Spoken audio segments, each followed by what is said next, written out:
So many movies, no time to watch them all. But Twig wants to see them, so we gave Drayfrjg a call. Now they're bringing on their friends, and together they will view these. So sit back and relax. It's Twig's Missing Movies.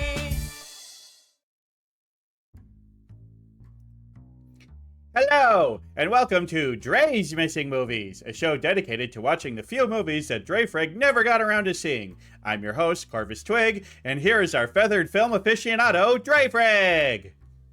Wow, that was actually pretty smooth. Good job. I like that. Clap, clap. Wait, you don't think I can be a proper main host? You don't think I got those skills? I just, I didn't know if you were up to the gumption of it. This is a turn on the head, and sometimes when people get turned upside down, they lose their wits, like a shark. I hosted a talk show for 2 years. I host improv shows. I'm the host with the most. Most what?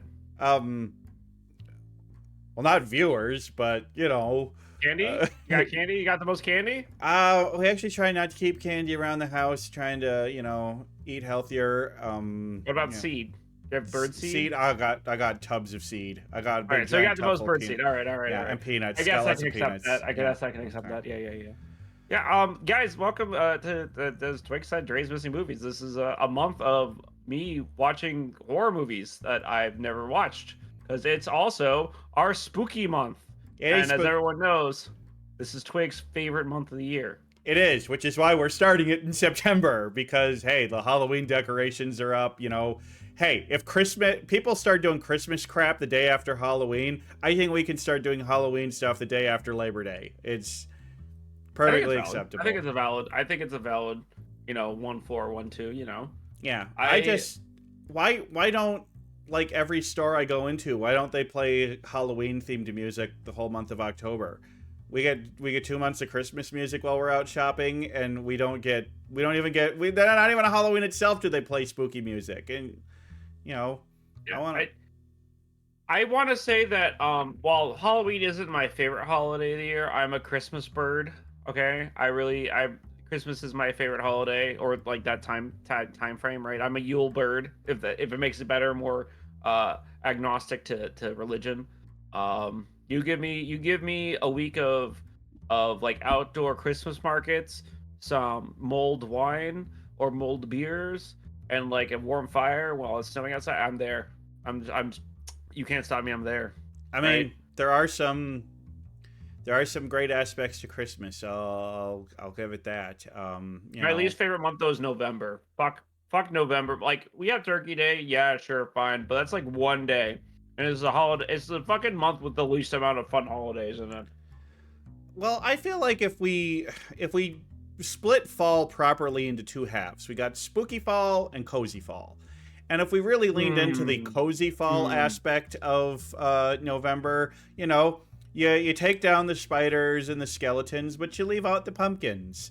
And you drink lots of good warm cider, and you have bonfires with friends while cozied up under blankets and enjoying the fall weather, and you curl up with some good hot cocoa and hot cider and watch some good movies. I think November could be made into a great month, but unfortunately there seems to be like the torn, like, oh well, Halloween's over, blah, or hey, it's Christmas season now, and they don't let November be its own thing. And I think if they let November be its own thing, I think people would like it better. I think I agree with you. I think that's actually very valid points. I think I hate January because I don't like 20 below weather, and it's cold, and there's no, like, yeah, you get New Year's Day, and then after that there's 30 days of no holidays whatsoever. I mean, you get MLK Day, which is a very important day that needs to be celebrated, but it's not exactly, you don't get the day off work. Do we get that? Hell,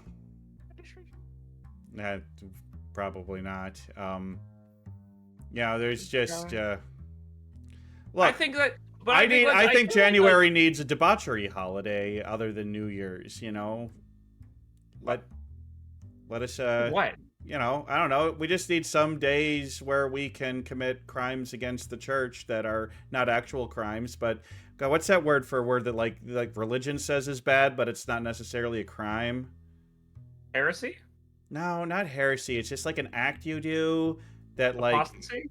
no. It's just like a broader term for any act that religion says is wrong, but it might not necessarily be a crime. Paganism.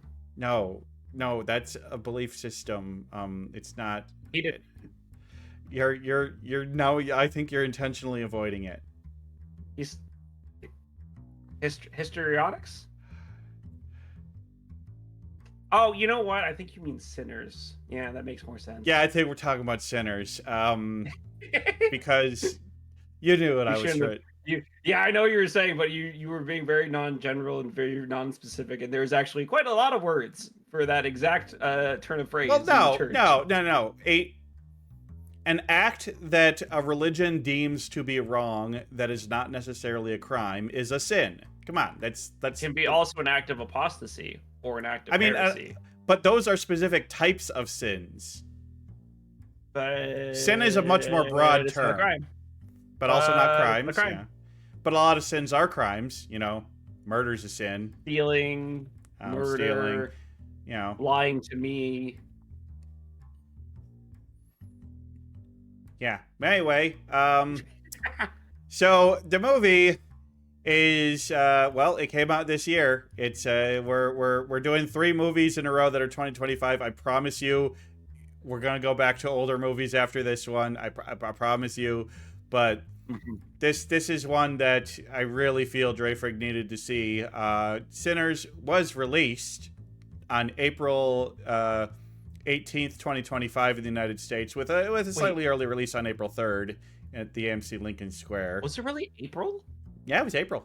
I swear it was like June or July. No, it's April. God, but it was still in theaters by then. Because it had kind of a long run in the theaters.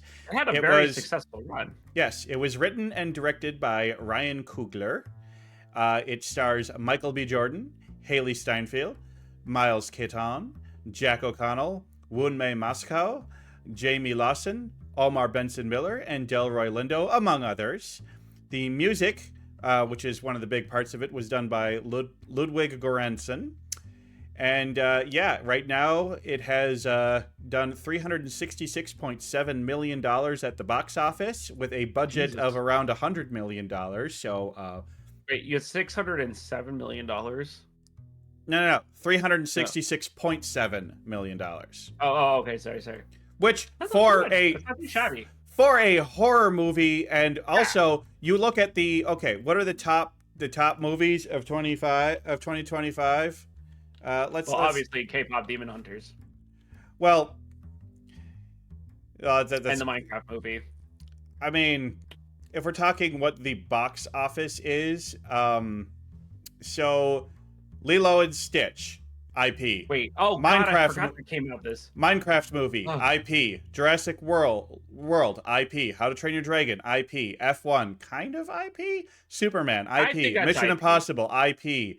Fantastic Four, IP, Captain America Brave New World, IP. Like, this is like the only movie in the United States top 10 that isn't tied to something else and a known already IP. Pre-established, yeah. Okay, yeah. That's now, fair. obviously, K-pop Demon Hunters would be up there, but they don't have it listed in the box office for the reasons we talked about last week. Yeah, because if you watched our last episode, and if you haven't watched it, you should go back and watch it now.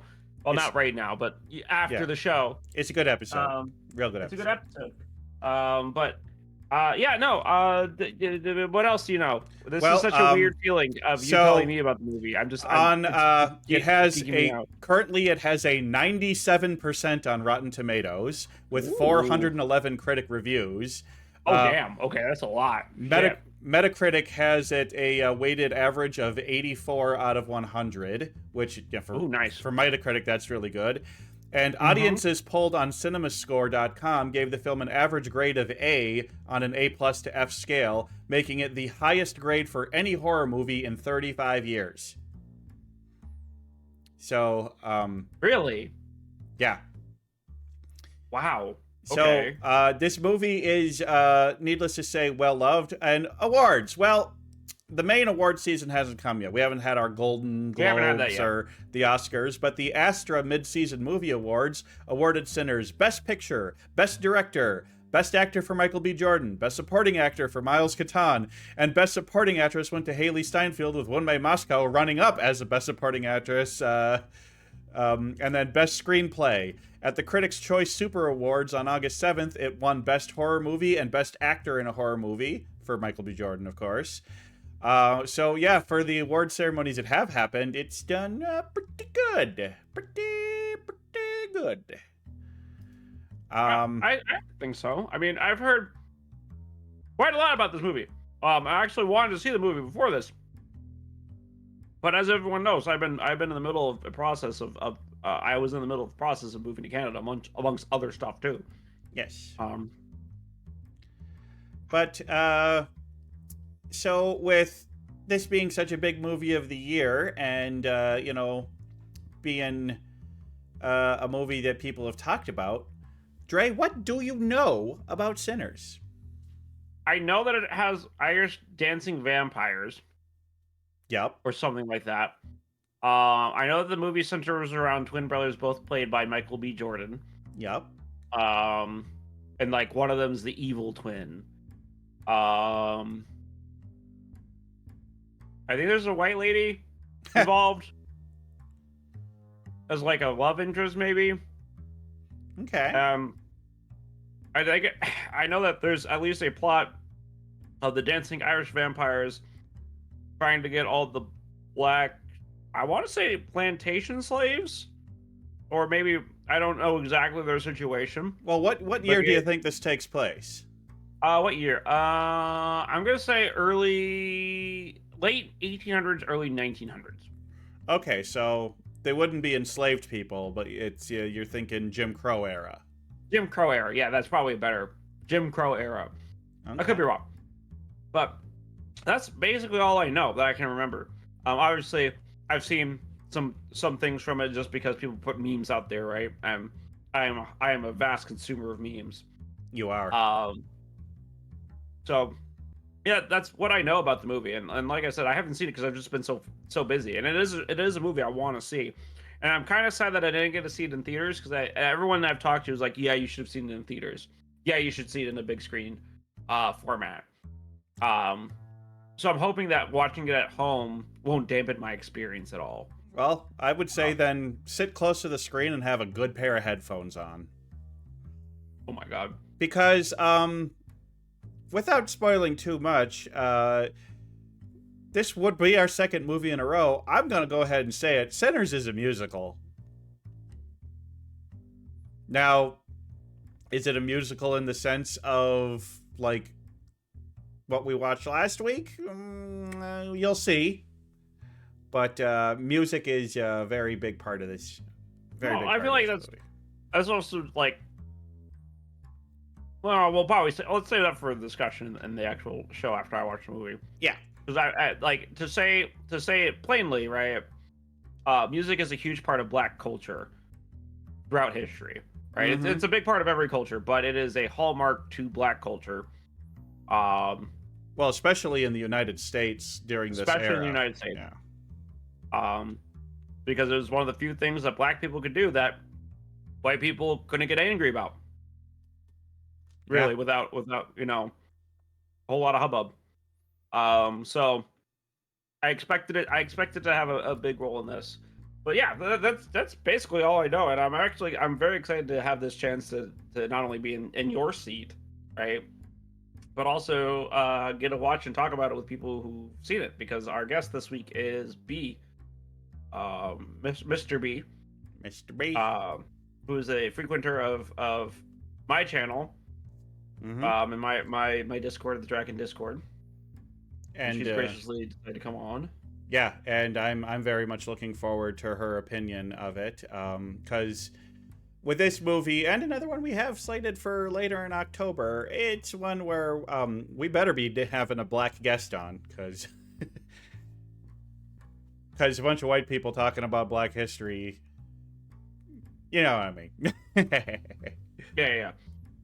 But I very much look forward to hearing her viewpoints and thoughts on this movie, because I know it will be insightful and wonderful. But I'm also looking forward to hearing your thoughts on it because I believe they will also be insightful. And yeah.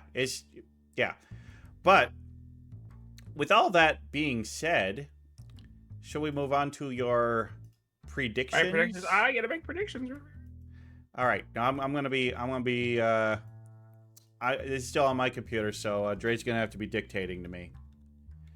So, you've done the song and dance. What's your first prediction? First prediction: they're vampires. You can't do stuff you already know. Damn. No, I think it's gonna be about the two brothers coming to a new part of the West, the Western Front, right? Because it's late 1800s. There's still some undiscovered parts of the country. Okay. So brothers have moved out west and are new in a town? Yeah. Let's go with that. Why did I put it? I asked you as a question and put the question mark in there. Shouldn't have done that. All right. It's fine. I get you. I think both brothers are gonna be kind of like possibly like semi-successful black men, right? In the context of how successful could have looked back then, right, for them. Brothers are successful businessmen, entrepreneurs. And one what kind of business do you think they're in?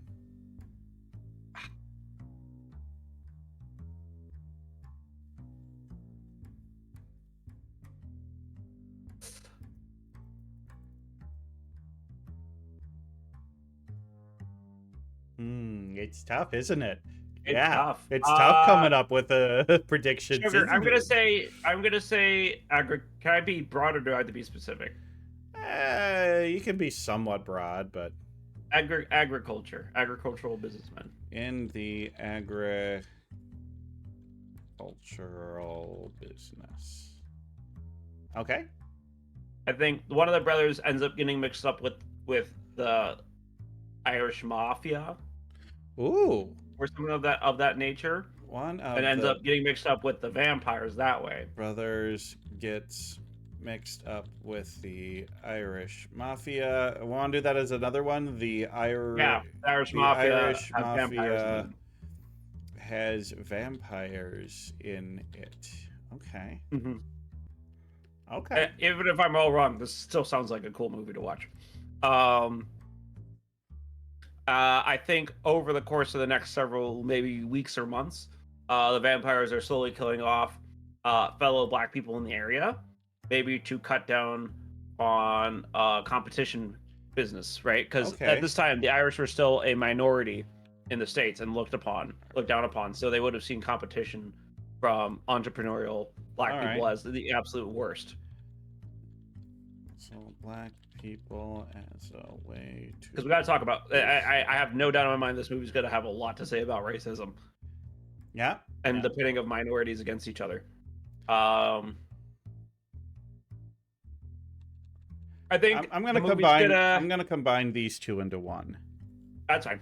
I think that it's going to come to a point where the holdouts, or like the last of the black people, are going to have like a final stand, so to speak, against like the mafia, because they find out who the original vampire is. If we're going by vampire rules, there's always an originator. And I'm going to say that they lose. I think the end of the movie is that they lose. So there is a big final stand against the vampires, and the vampires win in the end. Okay. That's your prediction? Okay. Well, these are certainly interesting predictions, and certainly I think they're pretty good predictions. That would make for a very interesting plot. Well, I guess there's really nothing left to do at this point but to watch the movie. And when we come back, these sinners will have seen sinners. Hell yeah. See you in a See you shortly.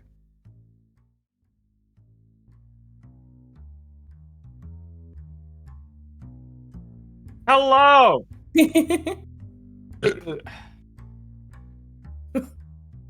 Excuse me. Sorry. I thought I'd burp again. I would have said it. I would have said it sooner.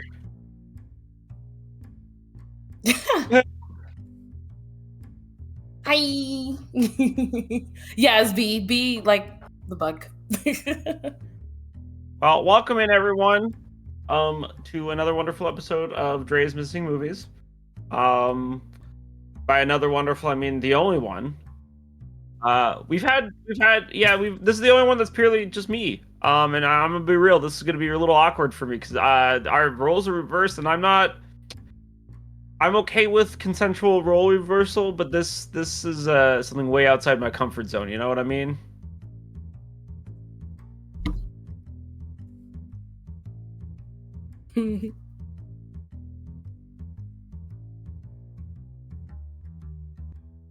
No, but I mean, but that still was within the bounds of it being Twigs Missing Movies, right? Like, it was just so happens.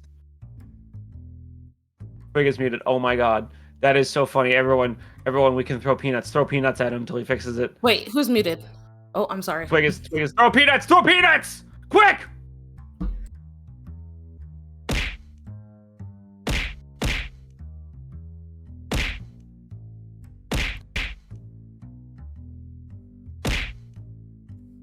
Give this man your nuts. Whee! Ow. Your big salty nuts. I don't have enough. Do I have enough channel points for that? It's only like 100 points. You should if you show up once, you have to. Okay. Okay. What do we start with? We usually start a recap with the movie, right? A recap. Okay. Yeah, Am I supposed to do the recap? No. Who's I'm supposed to do it. I'm supposed to do it. You are. Okay. I am. All right. So, Sinners starts off with two twin brothers coming You got a back problem from with can of goose? You got a Chicago. problem with me, and I suggest you let All that right? one marinate. Coming back stupid rich. Can y'all with hear- inexplainable money. Can y'all hear me now? Can you guys hear Twig? Can you hear Twig now? Okay, Yes. good. Okay. Yes. Okay, Perfect. cool. Okay. So this happens. Well, actually, technically, the movie starts off at the end with the main character walking into his father's church with the stump of a guitar neck, very bloodied and scratched up. But then the movie transitions to the past one day earlier. All this stuff transpires in 24 hours. And twin brothers show back up from being in Chicago for I think 7 years is what they said. And they're like, well, we'll buy this old wood mill from very clearly a racist guy who's definitely not going to sell them out or anything. And he's like, what are you going to use it for? We're gonna make a juke joint. And then they're like, let's set up the juke joint. And they went to go pick up that guy who was in the first scene. Sammy. From His name is Sammy. Sammy. Yeah, Sammy. Sammy. And Sammy, who had woken up early that day and done all of his chores and was like, hi mom, hi dad, bye mom, bye dad, I'm gonna go play music downtown or something like that. And then his cousins show up and pick him up, and then they explain the plan to him, and then they split up to go do the task to get the place set up. And that's when you get introduced to the rest of the town and the rest of the cast from both angles. You come to find out that both of them kind of left town after basically killing their dad, who was an abuser of some kind. And it's them going around town, talking to the shopkeep, getting food for for the party, getting signs made, and it kind of showcases the kind of town they're in, the segregation, because this all takes place in like the 1930s after the war.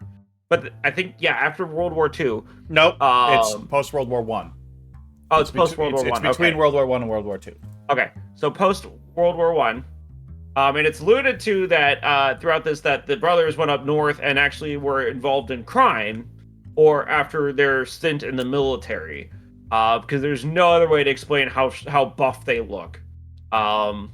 Which also we'll get into that. Anyway, they get all this stuff together, and the one brother goes off and meets his baby mama, for lack of a better word, and like convinces her to come and cook. And she turns out to be a hoodoo practitioner. And they have a scene, cuts through some stuff, and they're at the party, and they're having this party. Oh, I know what I forgot. The beginning of the movie actually talks about how there are healers in the world that can bridge the gap between life and death. with their singing and their music, right? May I one correction? Not healers per se, but like traditional storytellers. How? Okay. Yeah. Yeah, sorry. Okay, that what B said.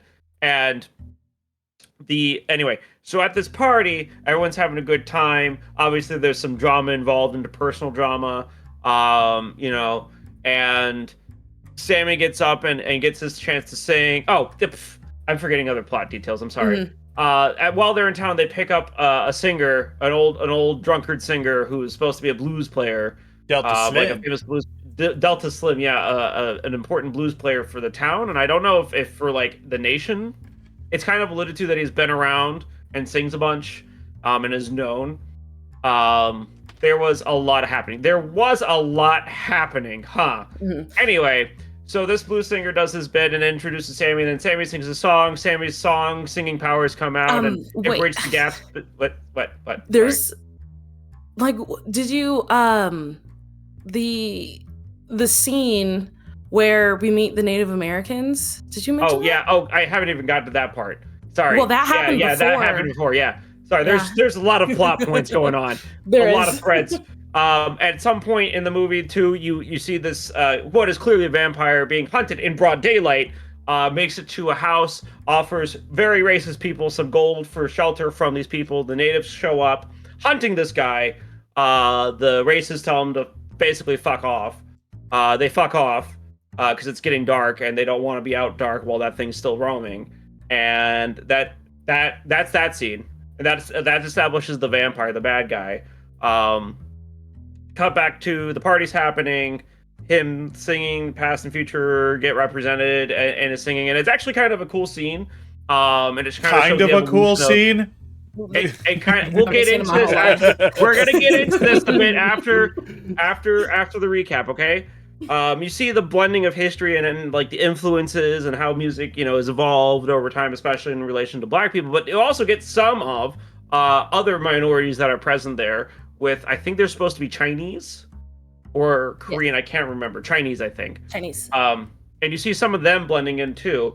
The first the vampire shows up that from earlier with the natives shows up and asks to come in because he had heard the music because the music attracts evil. And obviously they're not allowed in because it's a party for Black people and minorities. And so they do their whole, we're poor white people, we're just gonna be over here singing our music, blah blah blah blah. And eventually it comes to find out that this juke joint isn't making enough money, so they send out a half Black, half white woman, or a quarter Black. No, she's for lack of a better term, she's an octoroon, so she's 1/8 Black. Okay, it's 1/8 octoroon. To go talk to them, but that obviously doesn't go well because she's talking to vampires. They turn her. She makes it in.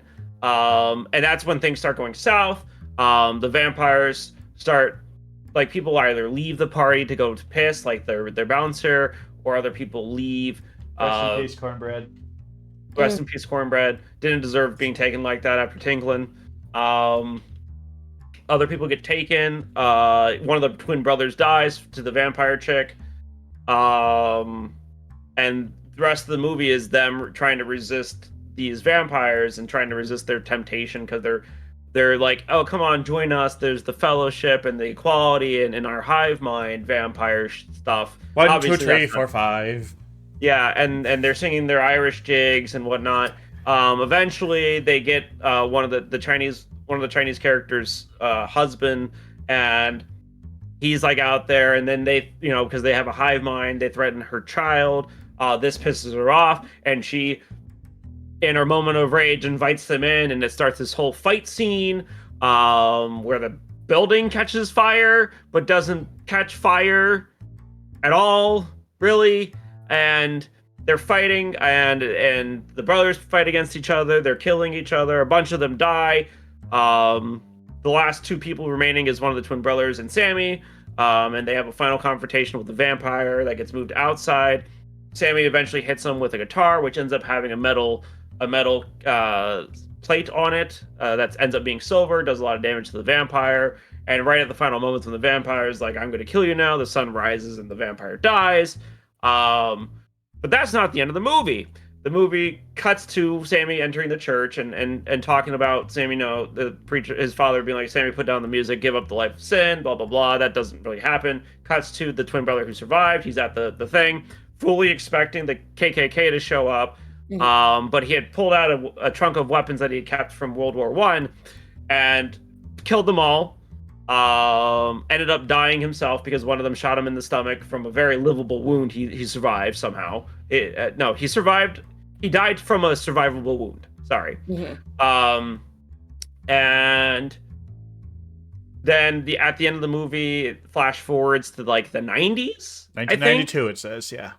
Yeah, implying that this kid lives for basically into his near hundreds, singing and songwriting as a blues player. And one you don't see it on screen, but the twin brother who's a vampire survived along with the chick that turned him, and they show up and have a conversation about how he promised his brother not to come near him or try to kill him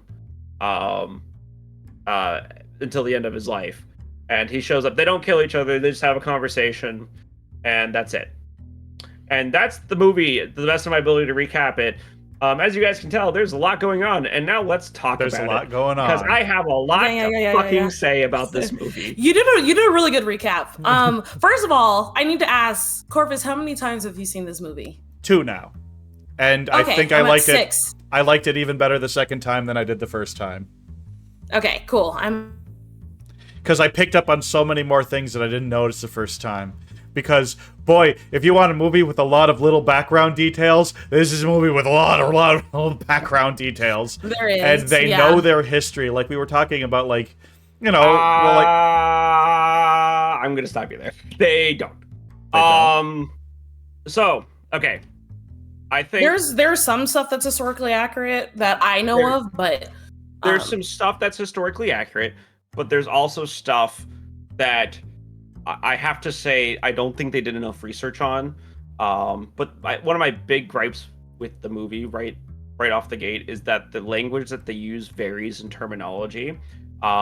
This is why I thought it was in the 1930s and 40s, is because they used terms that were popular in the 40s, in whatever time frame they're in. But then they also used terms that weren't actually ever really used until much later on in the century, and closer to our time. So there was some historical inaccuracies there, and then also some stuff with like time frames. But I understand what they were going for. But that's why I had seen, like, the clips I had seen led me to believe it was like the time frame it was, and then they kind of placed it in a weird time frame and never really stick the year. No. They do in the beginning. It's 1932. So after World War One, pre-World War II. Okay. Mm-hmm. Then I missed that. I missed that slide then. Yeah. It's Clarksdale, Mississippi, 1932 is when it takes place. Okay. So by the time we get to the Sammy fast forward, it's been 60. Can I do math? Yeah, it's been 6 years. Yeah, because he's what, like 20 in the movie? If even that. If even that. He's either 20 max. Yeah, he doesn't seem like it. He doesn't seem like a child. I mean, at one point, Mary asks, like, "Are you even old enough to drink?" Because they do he's barely being like a child last time they'd seen each other. Yeah, he's barely old enough to drink. When was Prohibition? In the 20s? Yeah. So it's post. Yeah, but that's assuming people actually followed the rule, and yeah, he's 20 max. I also do want to preface this by saying that the concept of childhood wasn't really a thing in the 1930s, like in the way that we know, like young children, teenagers, young adults, like that concept wasn't really solidified until like much later in the 19th century.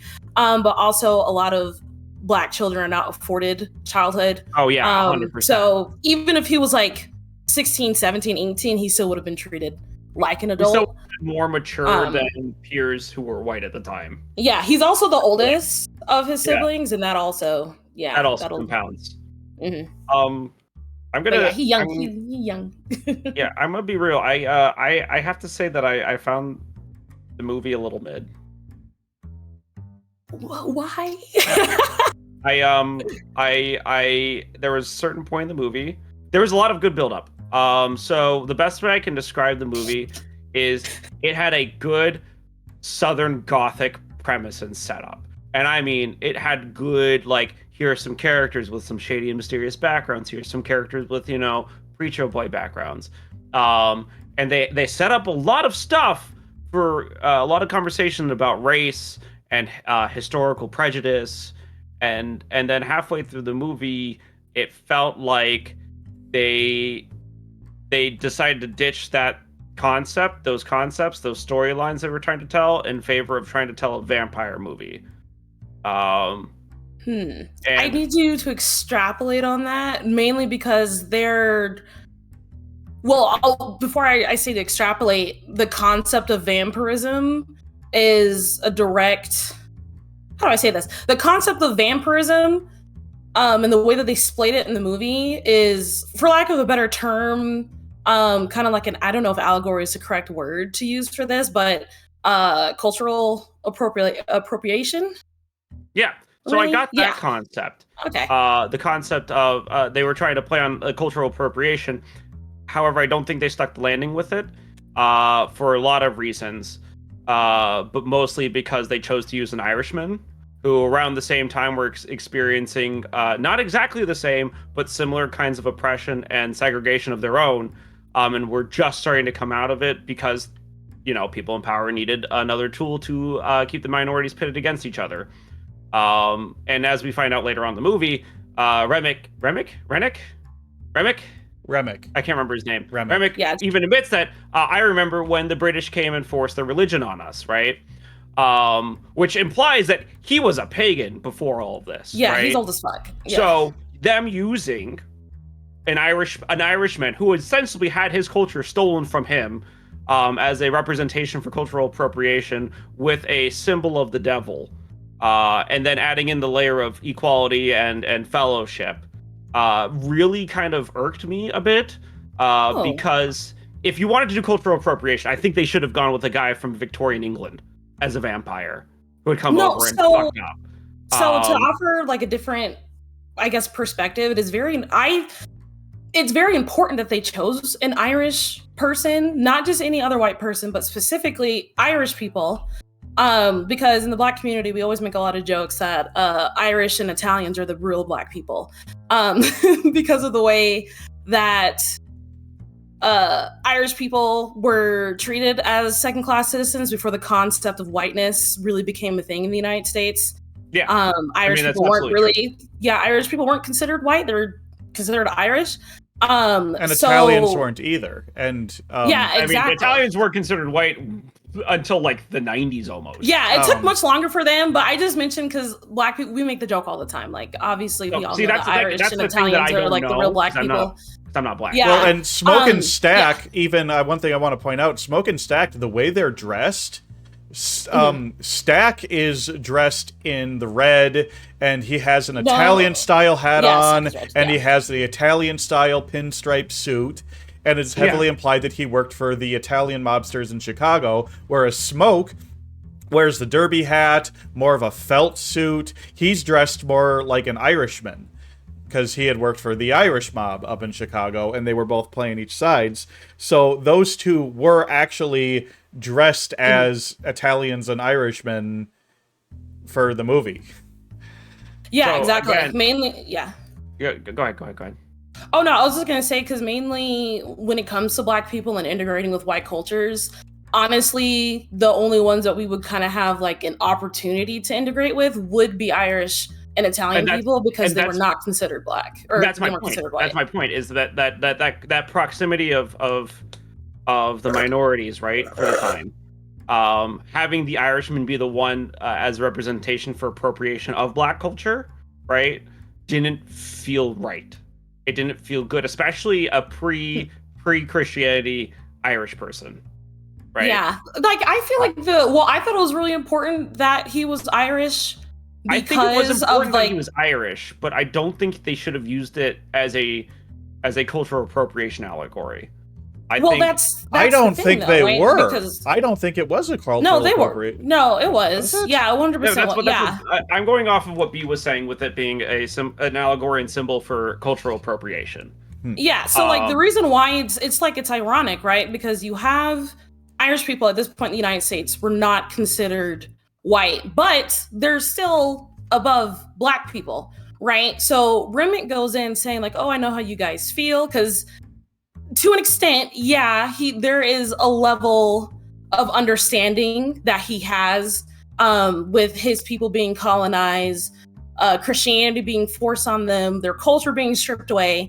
But when you come to the United States, it adds that extra layer of race that doesn't really exist in Europe because everyone in Europe is white. So when you come to the United States, yes, he understands what it's like to have his culture stripped away from him.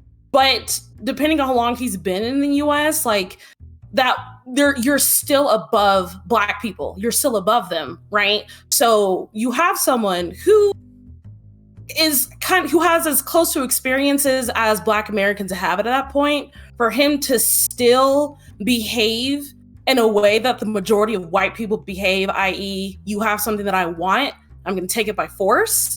That's the whole point, right? Like, because there's some community and like understanding between black people and Irish and Italian people when it comes to that whole cultural thing. So to have him turn around and do the same exact thing that he's claiming not to do, that's the point.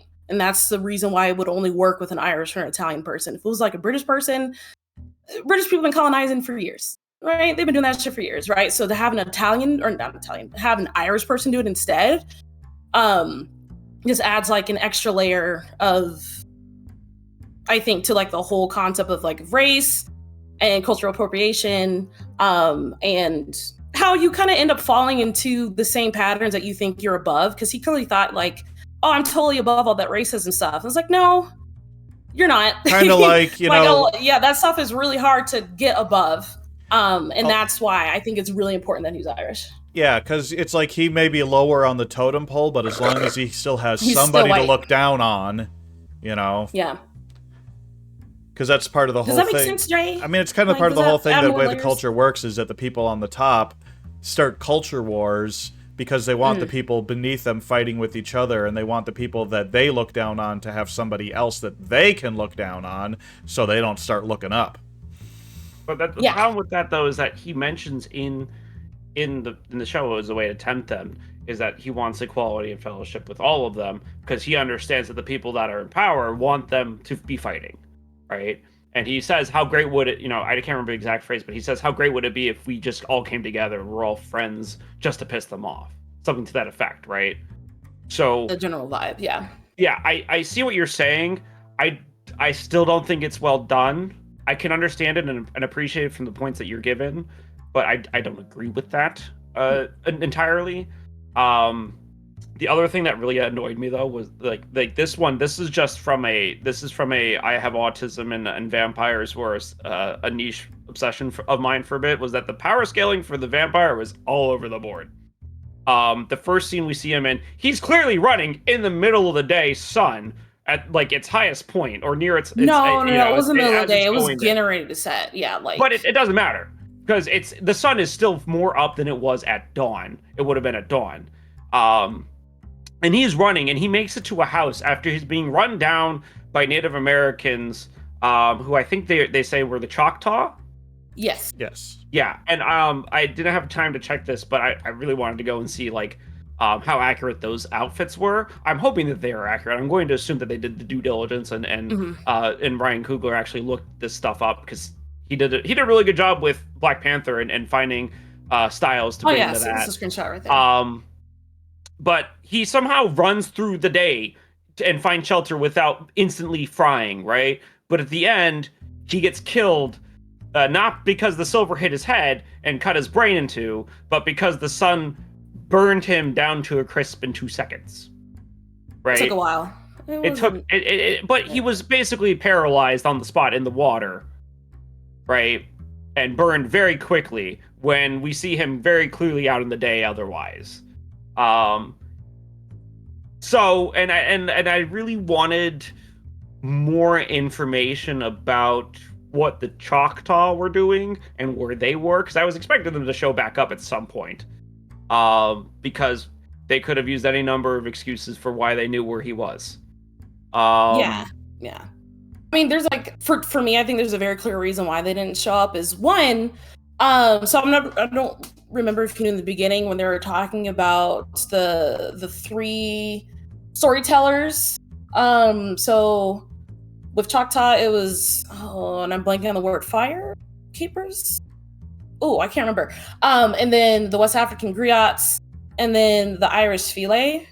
I'm pretty sure Remick, the Choctaw, had someone of their own with the same powers that Sammy has, and that's why they were chasing him down. Mississippi is extremely densely wooded area, especially back then. And based on what I know about vampires, if there's shade, you can hide in it. Like, it doesn't matter what time of day it is. If there's shade, you can hide in it.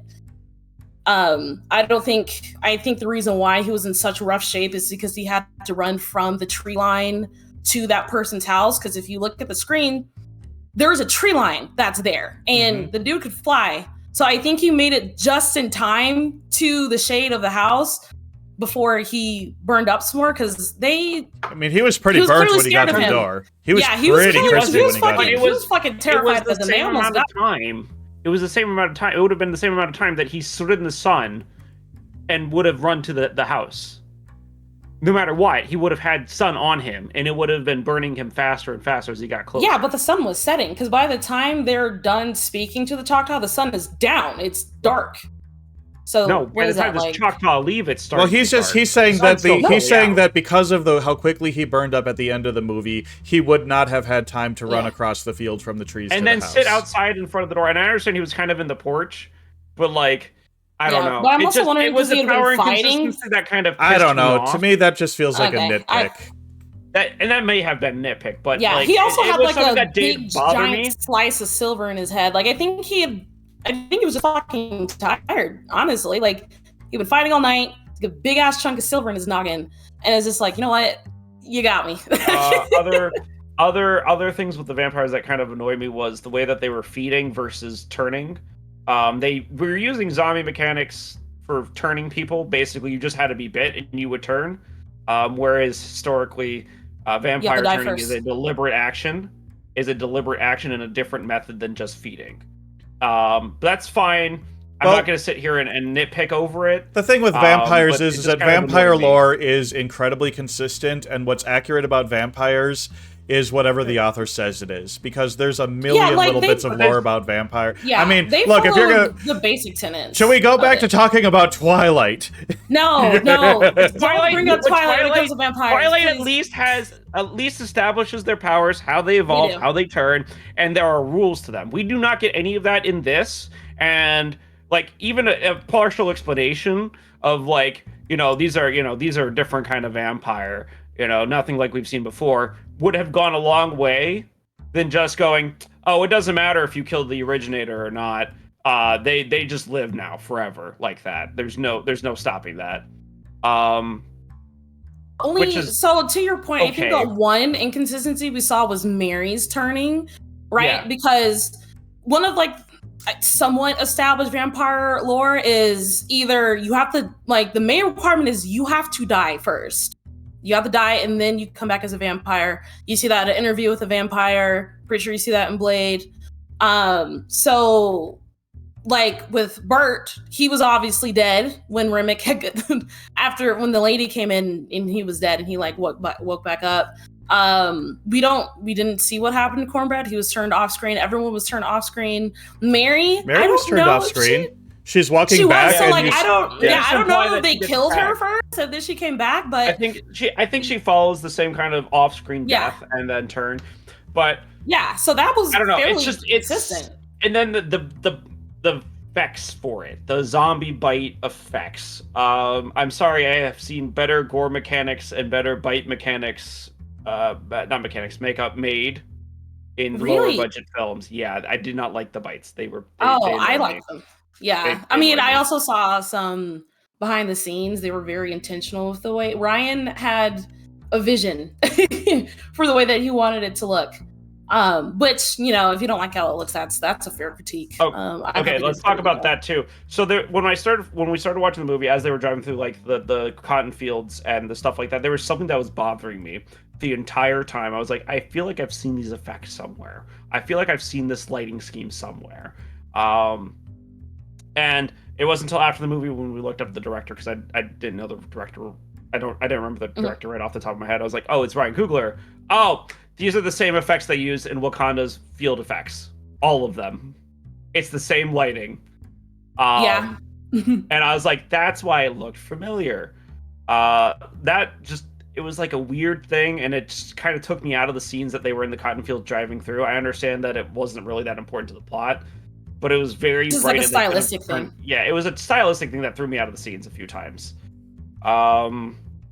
Other things. I did like the action scenes. I thought the action scenes were like fun to watch. Though I think they went on for a little too long for people who were not trained in fighting, like the twin fighting. I could believe he would know how to fight that many people at once. He fought in a war. But Sammy and the rest of them, nah. The fact that they survived as long as they did, it's like, holy shit. It was very questionable. But again, I understand it's a horror movie. I understand it's the last stand fight scene. Yeah, they did have to like. It's more show than it is actual sense, right? That's at the end of the day, this is a horror movie. Sense the suspension of belief is a lot higher ceiling than another movie, right? We don't hold this to the standards we hold Minecraft. I'm sorry. Yes, yeah, it's true. No, it's true. I mean, let me step back here and understand that when I go into a horror movie, and I actually take the time to watch a horror movie, I want my time and my viewing experience to be not only respected, but I also want it to be good, right? And so I'm very critical of horror movies over something dumb like the Minecraft movie, right? I knew with the Minecraft movie, I was not the target audience. It was kids, right? So I could go into that with a lot more forgiveness than a horror movie, which is targeted at adults, right? And then, I mean, this is my way of dissecting the movie, right? The music was good. I really liked the music choices. I have no complaints about the music that they chose. Music was fantastic. I don't know if Sammy actually did the performance himself. The actor yes, for Sammy he did. A fantastic fucking job. He learned how to play the guitar for this movie, by the way. So all of that is him. That's awesome. I love that for him because that was great. That was like really good blues singing on his part. Yeah, I mean, can we talk about I Lied to You? Like, literally, the best scene I've ever seen. That movie, like I feel like the entire movie is justified just because, like, regardless, like that scene alone, I think is one of the most incredible scenes I've ever seen in cinema history. Okay, like they had a Zololi dancer for crying out loud, which is my favorite. I really liked seeing the past in that scene. I don't think they should have included the future. Or if they included the future, they should not have gone as far into the future as they should have. Well, no, they said in the beginning that they can conjure spirits from the past and from the future. Yeah, but I think that the scene itself went on for a little too long, right?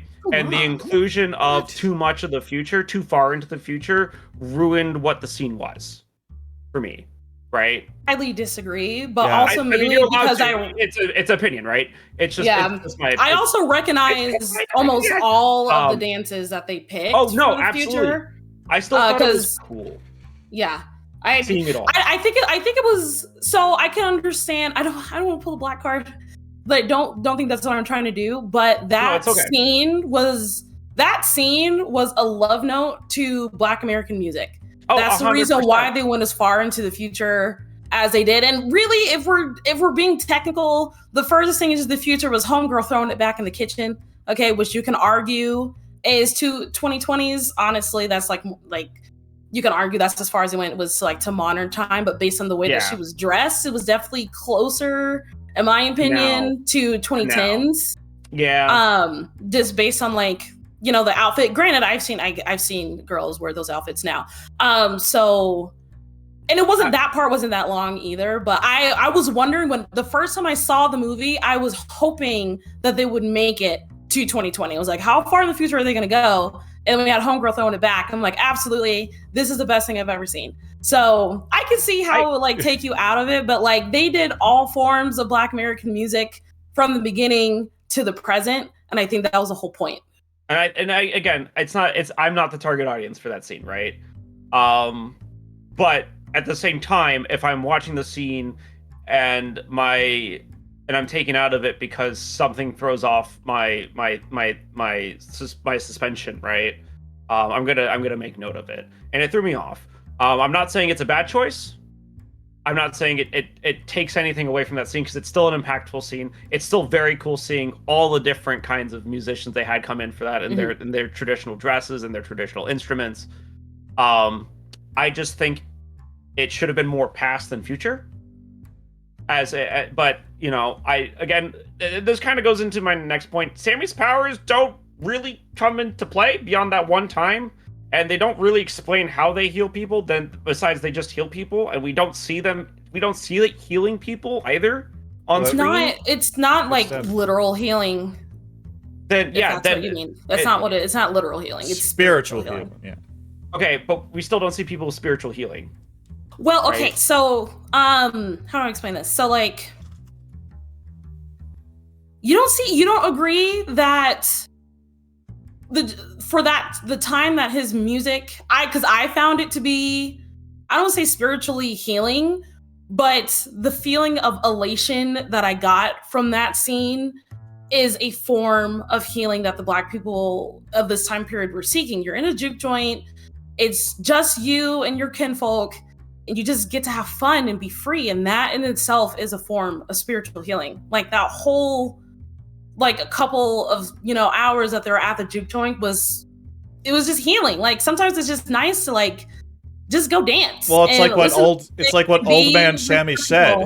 It's like what old man Sammy said. It's just like before everything went wrong, it was the greatest day of his life. Yeah, and that is like when they were talking about like it in the beginning. It was like having connection to your culture can be healing in itself, and that's another reason why Remick wanted Sammy so bad, because he wanted to see his ancestors and his people and his culture, and in order to do that he would need Sammy to sing the songs that he knows in order for him to get that same exact feeling that everyone got when Sammy was singing in the juke joint the first time. Because granted he could just go back to Ireland, but but it's just like that in itself, being connected to your people on a spiritual level, and even for people who are not religious like myself, like that scene, to me, that scene was like, I can't describe how I felt.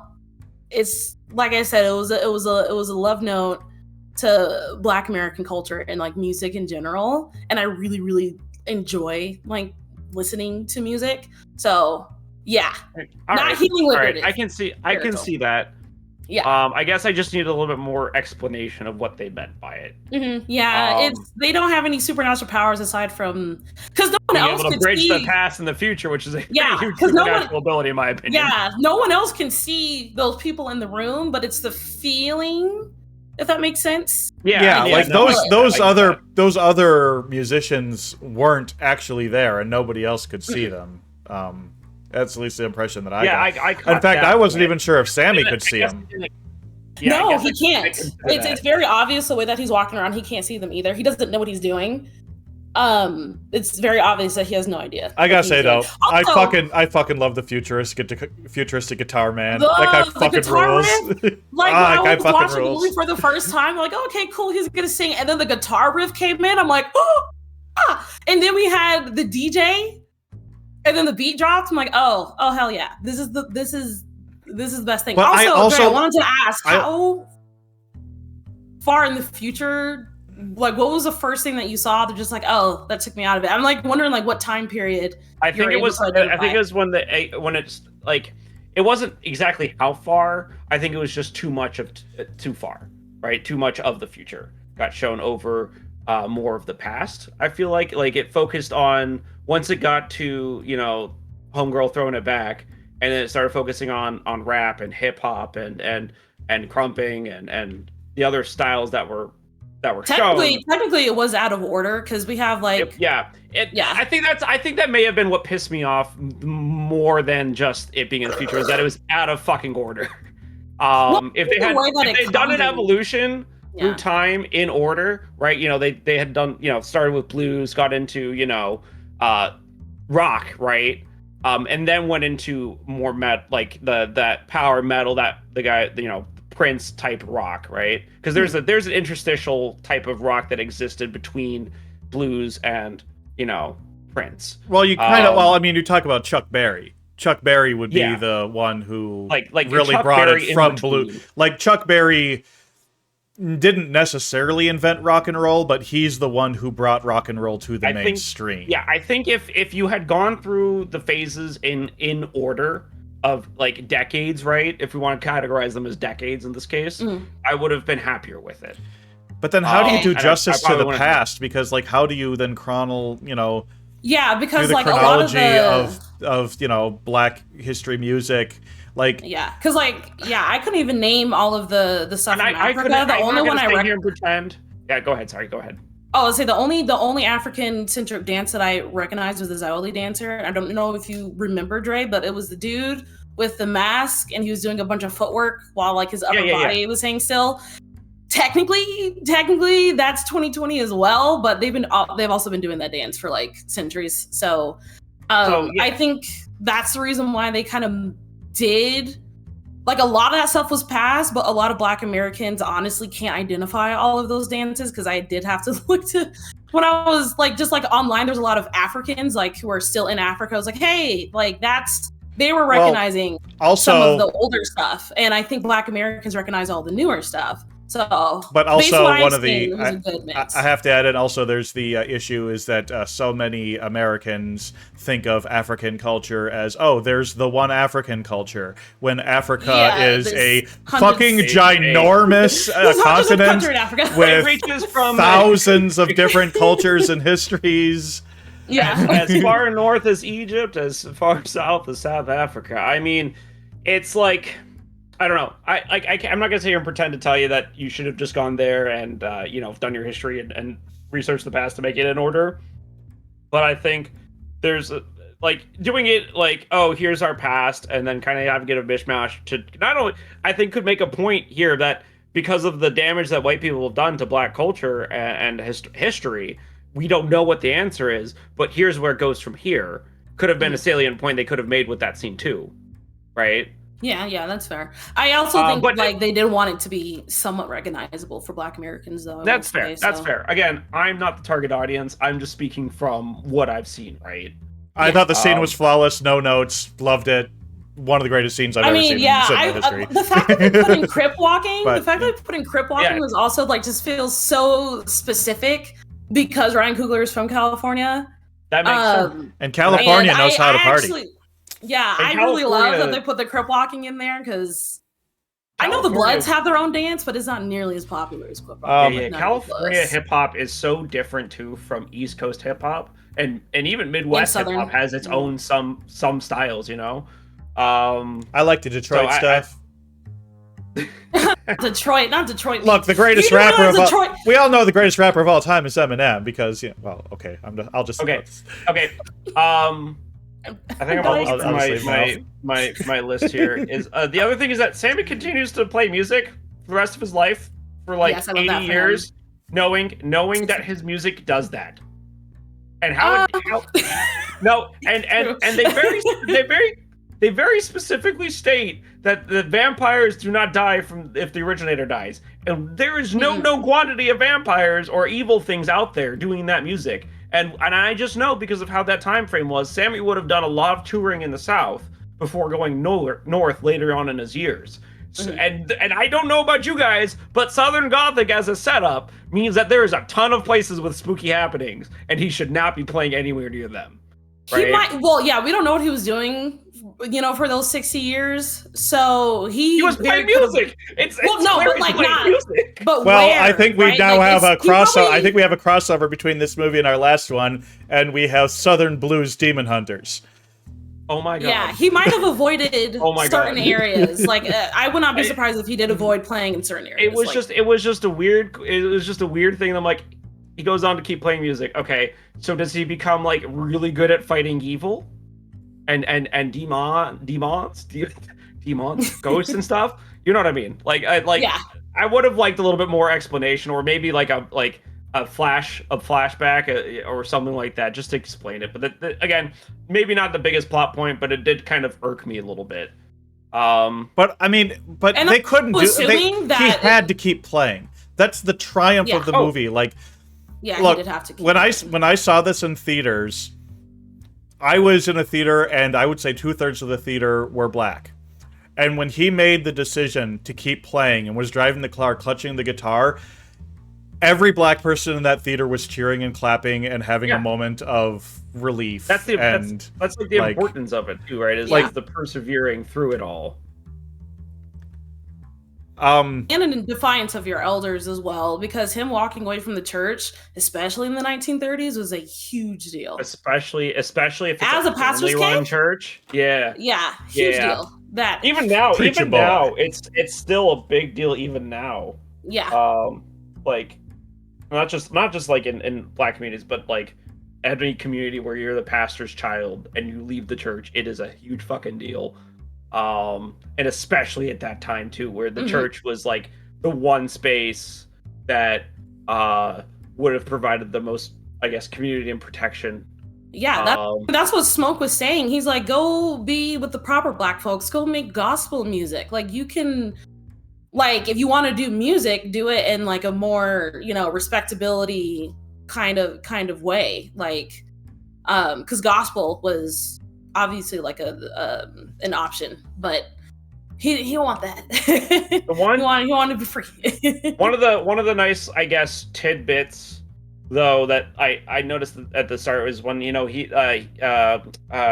Stack, Smoke, I can't remember which one is which.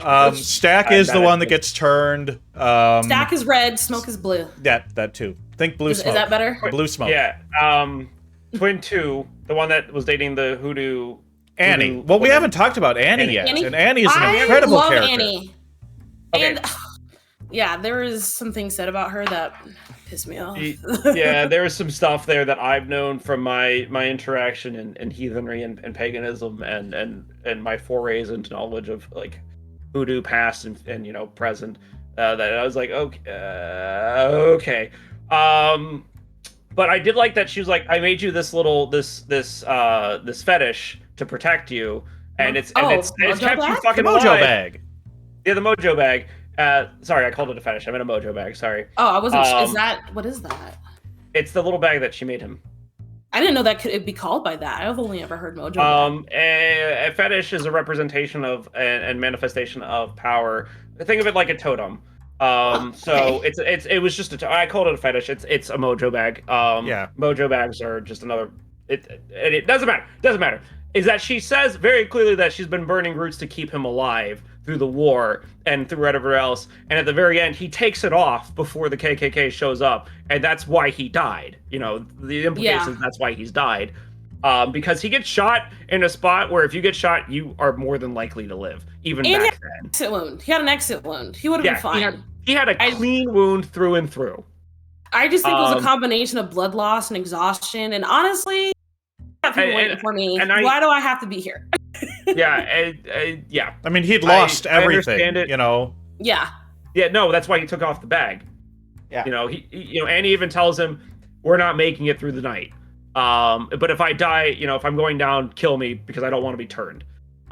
Exactly. And he did it. And then he tore off the bag. That was him signing off his life, right? And going, I'm going out one way or another because I don't want to be here after all of this. And then as we find out, he let his brother live, which, oh my God, Jesus Christ. You don't think he should have done that? You think he should have killed Stack? I think. I mean, he should have, but I'm glad that he didn't. If I'm being honest. I mean, seeing Stack come back in full 90s hip hop. Oh my God, the Gucci sweater. The costuming of Stack and Mary in the 90s was incredible. Like seeing Mary as the Fly Girl. Oh my God. The Gucci sweater is what got me. Like he has fucking. First of all, if you're a poor vampire and you've been alive for as long as he has, step into the sun, right? There's no reason you should be a poor vampire. Step into the sun. Yeah. No, there's, and that's also that kind of this is what pissed me off with Remick, but whatever. But I don't think he was poor. The He did last slam thing- 200s down onto the table. Well, no, that's what I'm saying. Like, he had a Coogee sweater on, and he had Yeah. the very He spent his 80 years wisely. Yeah. as 60 he years. should have. Yeah. Yeah. Okay, I'm sorry. I thought you were saying well- that he was poor. I'm like, he. No, I'm saying if you are a poor. poor No. vampire, step into He was the sun. saying that if it had been 60 years and he showed up poor, he should have just stepped into the sun. Yeah. The other thing was that there's just a little bit too much sexuality, and this is just a problem I have with a lot of horror movies in general, is that they use sexuality as like a sin maker, and it's like the only movie with sexuality in it, in my opinion, and is not even really there, that does it well is Hellraiser. And that's kind of the main point of the movie series. Yeah, honestly, Ryan Coogler had an agenda, and the agenda was to eat more coochie. It was eat more coochie, guys. Yeah. Hey, Stack teaches Sammy how to go down on a woman, and later in the movie it pays off. He gets to do that to Perline. Accurate advice. It's just I don't know. There was too much of it. There was too many. Yeah, it was. I could hold, because like some movies. I mean, it's definitely rated R. Sometimes it's just like, why is there sex in this? So like, they could have taken out those scenes and still would have been fine. Also, but would he have been had a appropriate point. for the time, really. But yes. Have you heard anything? The sexual freedom from that time would not have been that promiscuous for white people. For everybody. I feel like it's no, Dre. God, every no. generation thinks they invented sex. Yeah, people have been fucking. So Dre, I don't know if you really do like history stuff. So one of my favorite YouTubers, intellectual media, has a master's degree, I think, in African American history or just history in general. Okay.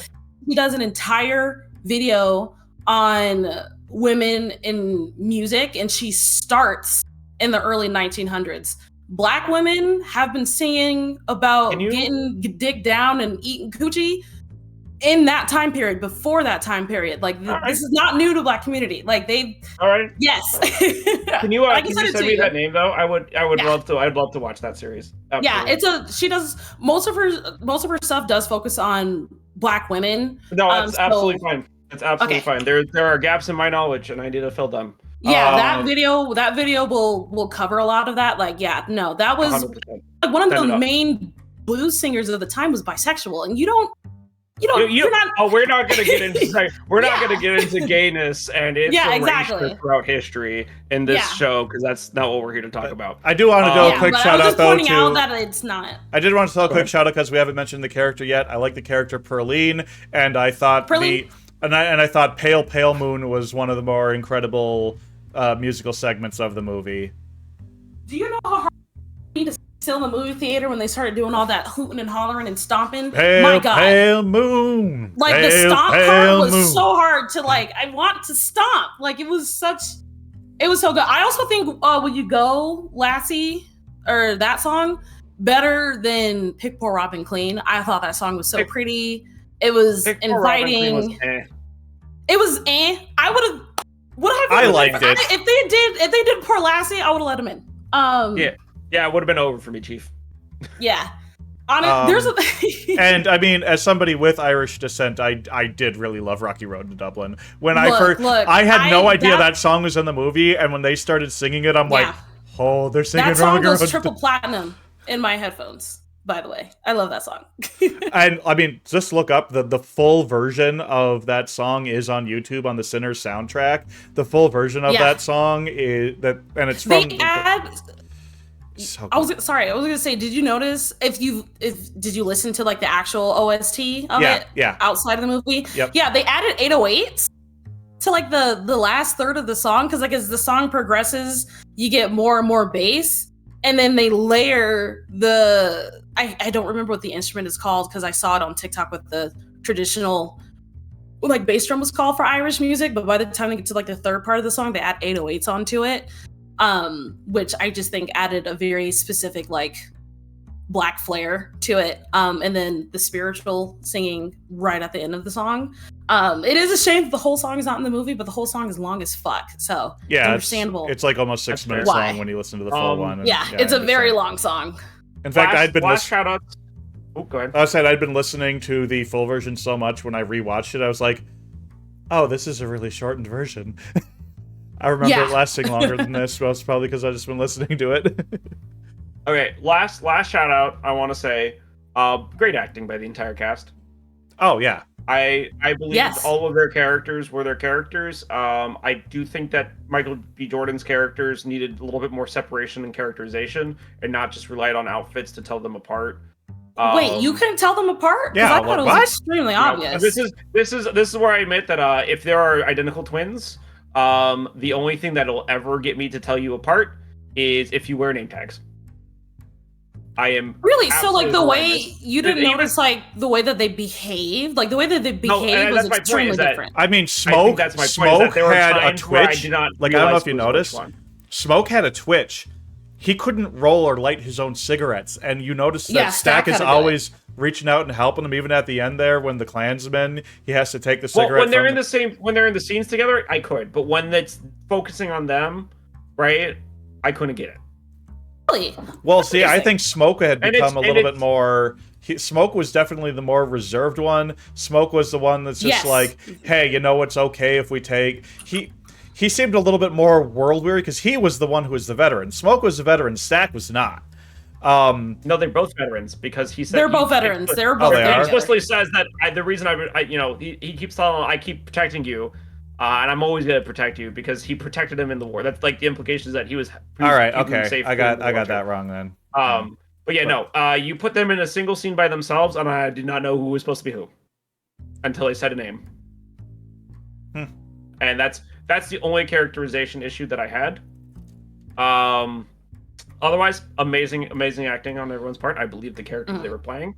The southern accents needed a little bit of work here and there. Some of them kept slipping it between different states accents, but that's just a minor thing. We're not gonna get into it. Yeah, I didn't pick up on that because they sounded southern as fuck to me. So we had a the thing scene. Yeah. The thing? The testing the blood in the thing where they're going around to see if everybody's pure. So it was the eating the garlic. It was like testing the blood in the thing.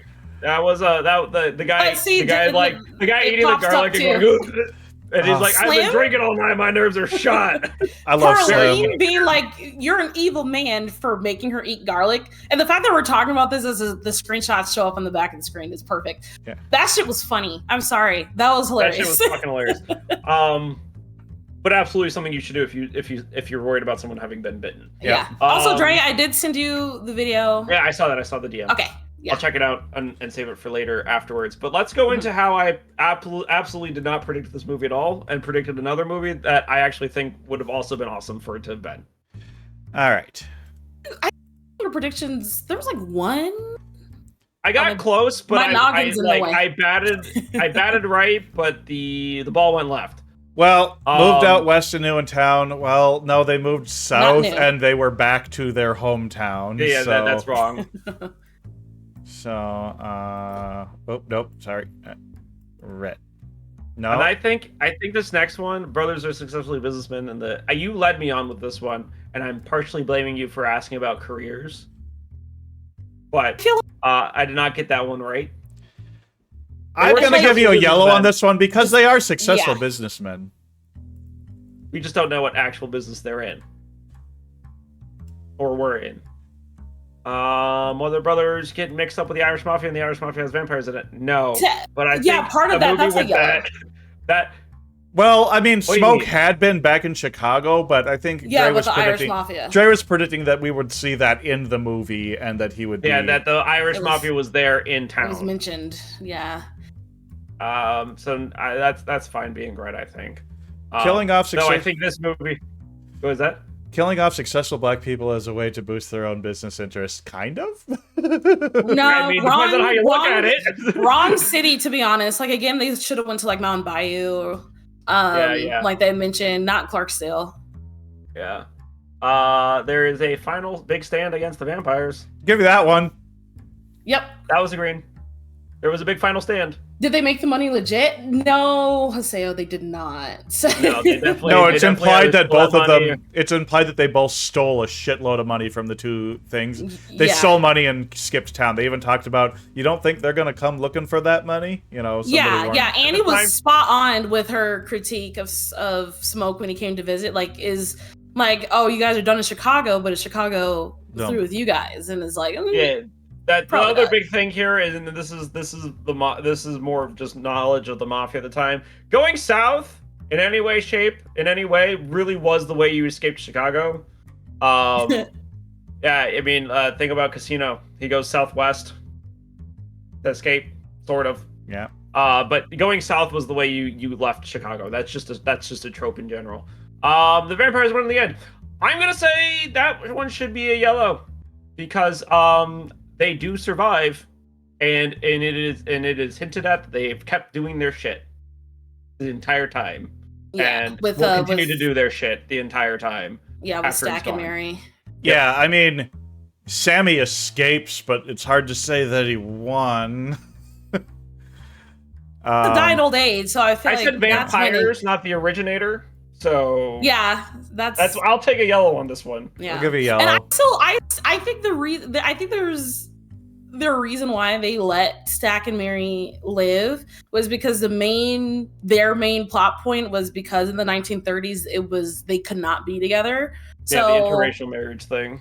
yeah, so like that's why I say I like that they left them alive because they got to be together, you know, because that's all they wanted, and their time period that they were in just would not allow it.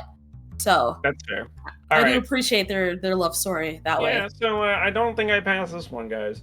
I do But think we've always those mentioned that our predictions are not really about passing or failing. It's just a fun thing to do, and usually, Absolutely. usually I still think this would be a very cool movie to watch too. I think Fantastic movie. that the better we do on the predictions correlates with the worse the movie is.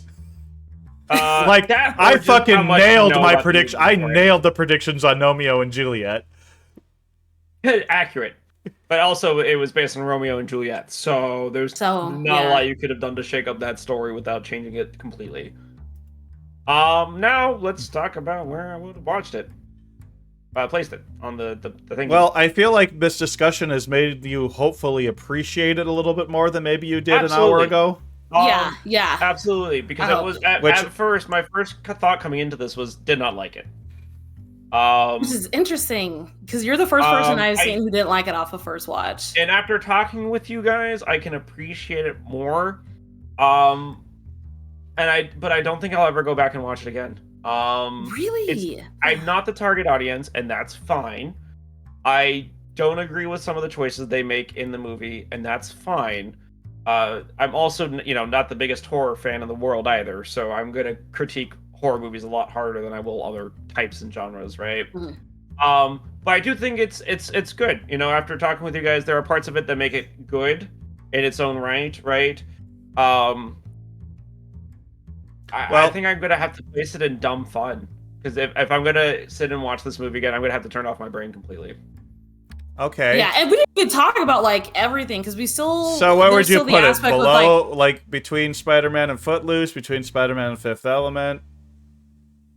Well, we're gonna pretend like there's nothing there because putting it in front of Fifth Element feels sacrilegious to my enjoyment of Fifth Element. But what were the other options that are up there? I can't read. Footloose and Spider-Man Footloose? 2. After Footloose, after Spider-Man. Wow. Wait, so like the closer He thinks the Spider-Man left- 2, Footloose, and The Fifth Element are a better movie than Sinners. Actually, no, wait. Put it between Oh. Spider-Man and Footloose because I don't enjoy Footloose much at all. All right. Well, I just have to say, Yeah.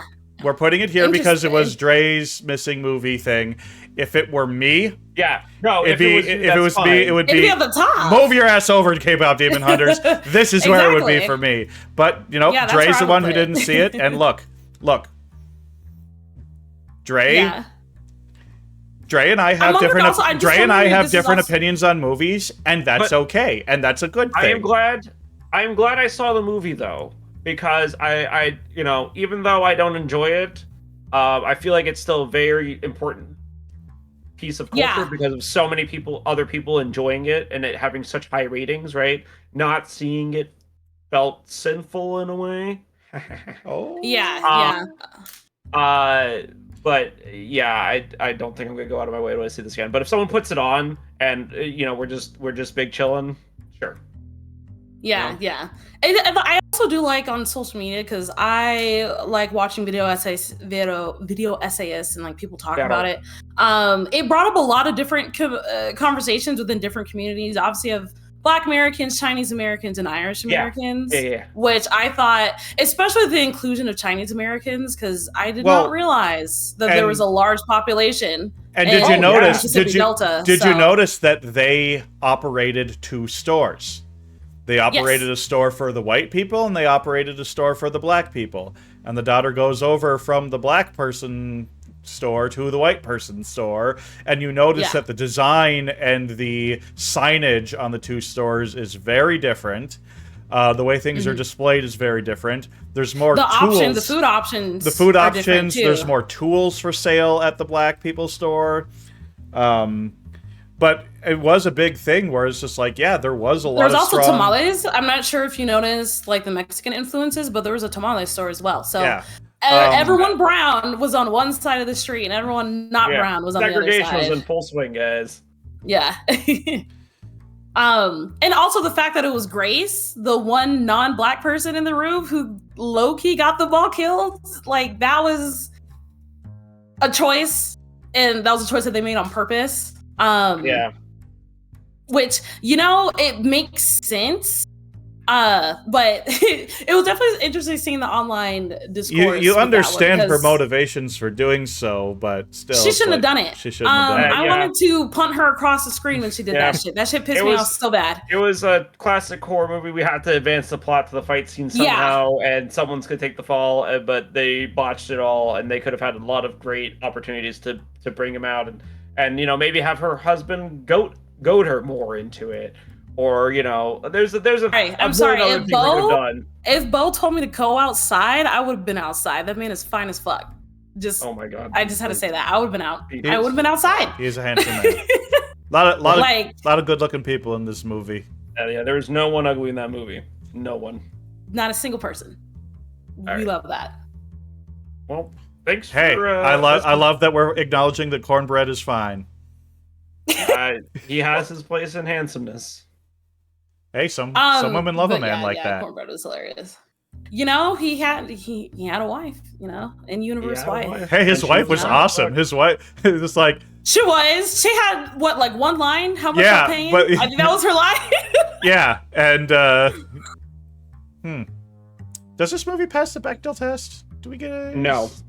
Do we get a scene? They talk with each other, but honestly, the female representation in this movie boils down to them either being fucked, or talking about fucking. Yeah, that's disappointing. Because I'm just trying to think. Was there a scene between Pearline, Mary, and Annie where any of those 3 characters are talking with each other about something other than one of the men? And I don't. That having a scene like that would have just felt weird because there was no reason for Pearline to interact with any of the other women because she didn't know them.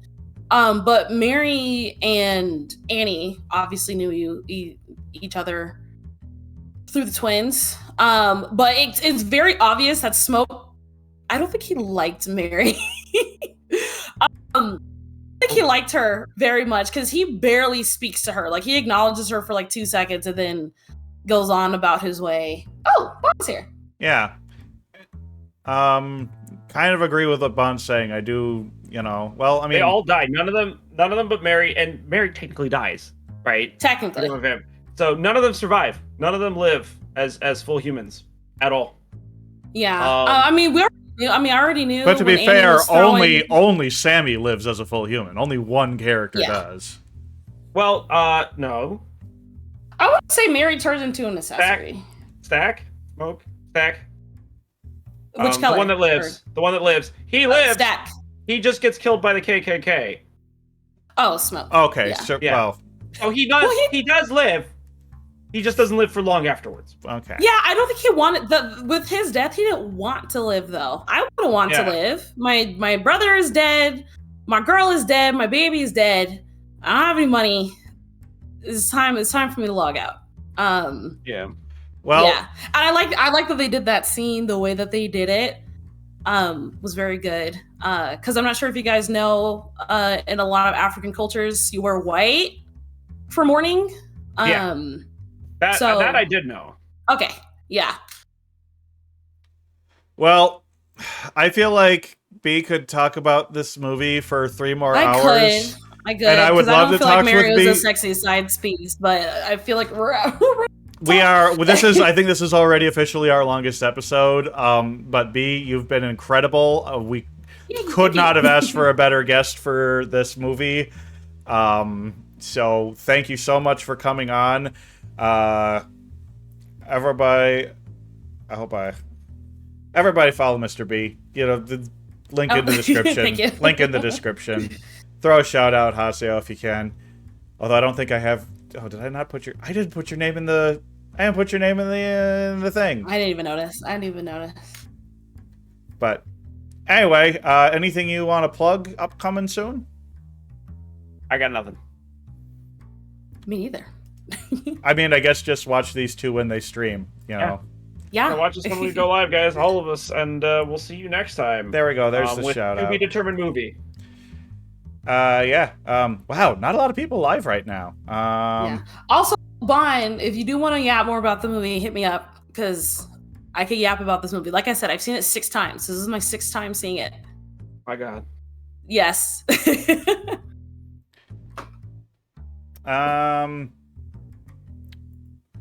Well, let's see. I don't even know. Here, rate Spicy Skelly. He's a friend of mine.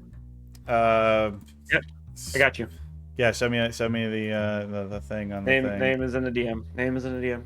Yep, I see it. All right, cool. Well, we're gonna be having Dre's missing movie all month. Next week is gonna be. We'll figure it out. I'll let everybody know on the Discord when it is. And then, of course, the Spooktacular will be on October 26th. So if you're a VTuber and you want to do a short horror story reading, please come on, because I'd love to have you read something on there. This sounds fun. But it's going to be like an 8-hour stream. We're going to do episode of Twigs Missing Movies. We're going to do episode of Corvus, Creepers, and Conspiracies. We're going to play scary games like Repo. We'll do some Trivia Murder Party. And we're going to have VTubers reading scary stories. It's going to be great. So be there. All right. I'm going to start the credits now. Bye. Bye. Whoops. Come on, music. Play. There we go. Yay! Da, da, da, da, da, da. I'm trying to dance. I'm trying. You gotta get the wings. Yeah, yeah, yeah, yeah.